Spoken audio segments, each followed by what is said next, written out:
Jeg hedder Jens, og jeg er 11 år gammel. Jeg kan godt lide fodbold og Lego og elektriske tog, og min livret er karbonader. Det her er historien om julerejsen til mormor. Det her er min far. Han hedder Paul. Han arbejder som ingeniør i et stort byggefirma. Det er ham, der skal tage alle beslutningerne. Det synes han er meget hårdt.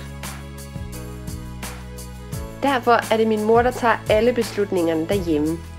Hun hedder Ellen. Det her er min søster Lotte. Hun er 18 år. Lotte fik en guitar til sin konfirmation. Hun kan godt spille på den, men det lyder ikke særlig godt. Sidste jul var min mor meget bekymret. Hun ville gerne over på gården til mormor og fejre jul. Men så en dag fik hun en idé. Hun købte 4 billetter til lyntoget. Tur-retur. Og så var hun glad igen.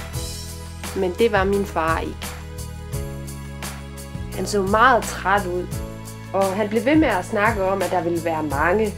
Nej, der ville være rigtig mange på motorvejen. For ikke at tale om kø på bilfærgen. Jeg tror, det var på grund af mormor. Min mormor har altid sagt, at alt ville være bedre, hvis mor havde giftet sig med Arne fra nabogården. Men min mor fik sin vilje.